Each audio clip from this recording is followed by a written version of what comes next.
بسم اللہ الرحمن الرحیم۔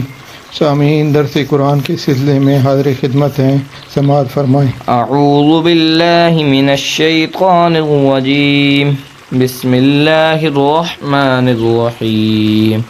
یسألونک عن الأہلہ قل ہی مواقیت للناس والحج وليس البر بأن تأتوا البيوت من ظهورها ولكن البر من اتقى وأتوا البيوت من أبوابها واتقوا الله لعلكم تفلحون۔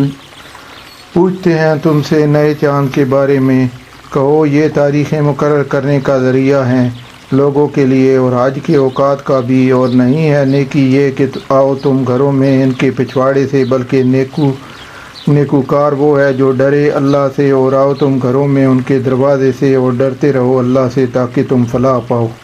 وقاتلوا في سبيل الله الذين يقاتلونكم ولا تعتدوا إن الله لا يحب المعتدين۔ اور لڑو اللہ کی راہ میں ان لوگوں سے جو لڑتے ہیں تم سے، اور زیادتی نہ کرو، بے شک اللہ پسند نہیں کرتا زیادتی کرنے والوں کو۔ وَاقْتُلُوهُمْ حَيْثُ ثَقِفْتُمُوهُمْ وَأَخْرِجُوهُمْ مِنْ حَيْثُ أَخْرَجُوكُمْ وَالْفِتْنَةُ أَشَدُّ مِنَ الْقَتْلِ وَلَا تُقَاتِلُوهُمْ عِندَ الْمَسْجِدِ الْحَرَامِ حَتَّى يُقَاتِلُوكُمْ فِيهِ فَإِن قَاتَلُوكُمْ فَاقْتُلُوهُمْ كَذَلِكَ جَزَاءُ الْكَافِرِينَ۔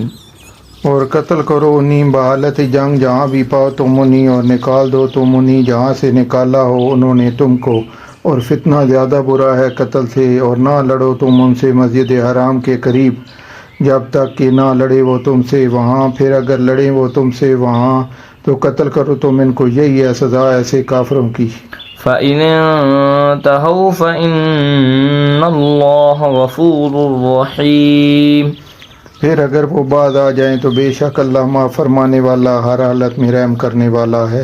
وَقَاتِلُوهُمْ حَتَّى لَا تَكُونَ فِتْنَةٌ وَيَكُونَ الدِّينُ لِلَّهِ فَإِنِ انتَهُوا فَلَا عُدْوَانَ إِلَّا عَلَى الظَّالِمِينَ۔ اور جنگ کرو ان سے حتیٰ کہ تم باقی رہے فتنہ، اور ہو جائے دین صرف اللہ کے لیے، پھر اگر باز آ جائیں وہ تو نہیں روا زیادتی مگر ظالموں پر۔ الشہر الحرام بالشہر الحرام والحرمات قصاص فمن اعتدى عليكم فاعتدوا عليه بمثل ما اعتدى عليكم واتقوا الله واعلموا ان الله مع المتقين۔ ماہ حرام کی پابندی ہے، بدلے میں ماہ حرام کی پابندی کے، اور تمام حرمتیں عدلے کا بدلہ ہیں، لہذا جو شخص زیادتی کرے تم پر تو تم بھی زیادتی کرو اس پر ویسی جیسی زیادتی کی ہو اس نے تم پر، اور ڈرتے رہو اللہ سے اور یقین رکھو کہ بے شک اللہ متقیوں کے ساتھ ہے۔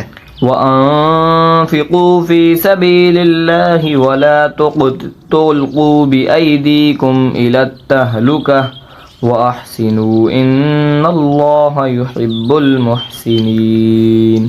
اور خرچ کرو اللہ کی راہ میں، اور نہ ڈالو خود کو اپنے ہاتھوں ہلاکت میں، اور احسان کا طریقہ اختیار کرو، بے شک اللہ محبوب رکھتا ہے اچھے کام کرنے والوں کو۔ وَأَتِمُّوا الْحَجَّ وَالْعُمْرَةَ لِلَّهِ فَإِنْ أُحْصِرْتُمْ فَمَا اسْتَيْسَرَ مِنَ الْهَدْيِ وَلَا تَحْلِقُوا رُؤُوسَكُمْ حَتَّى يَبْلُغَ الْهَدْيُ مَحِلَّهُ فَمَنْ كَانَ مِنْكُمْ مَرِيضًا أَوْ بِهِ أَذًى مِّن رَّأْسِهِ فَفِدْيَةٌ مِّن صِيَامٍ أَوْ صَدَقَةٍ أَوْ نُسُكٍ فَإِذَا أَمِنْتُمْ فَمَنْ تَمَتَّعَ بِالْعُمْرَةِ إِلَى الْحَجِّ فَمَا اسْتَيْسَرَ مِنَ الْهَدْيِ فَمَنْ لَمْ يَجِدْ فَصِيَامُ ثَلَاثَةِ أَيَّامٍ فِي الْحَجِّ وَسَبْعَةٍ إِذَا رَجَعْتُمْ تِلْكَ عَشَرَةٌ كَامِلَةٌ ذلك لمن لم يكن أهله حاضر المسجد الحرام واتقوا الله واعلموا أن الله شديد العقاب. اور پورا کرو حج اور عمرہ اللہ کے لیے. پھر اگر کوئی رکاوٹ پیش آ جائے تو جو میسر آ جائے. کوئی قربانی کا جانور پیش کرو اللہ کے حضور اور نہ مونڈو اپنے سر جب تک کہ نہ پہنچ جائے قربانی اپنی جگہ پر. پھر جو شخص ہو تم میں سے بیمار یا ہو اسے کوئی تکلیف سر میں تو وہ بطور فدیہ روزے رکھے یا صدقہ دے یا قربانی کرے. پھر جب تمہیں اطمینان نصیب ہو تو جو شخص فائدہ اٹھائے عمرہ کرنے کا حج کے ساتھ تو وہ ذبح کرے جو میسر آئے قربانی کا جانور. پھر اگر کوئی نہ پائے قربانی کا جانور تو روزے رکھے 3 دن کے حج کے دنوں میں اور 7 روزے جب گھر لوٹے. یہ ہوئے پورے 10. یہ عمرہ کی اجازت اس شخص کے لیے ہے نہ ہو جس کا گھر بار مسجد حرام کے قریب. اور ڈرتے رہو اللہ سے اور خوب جان لو کہ بے شک اللہ بہت سخت ہے عذاب دینے میں. صدق اللہ العظیم. جزاک اللہ.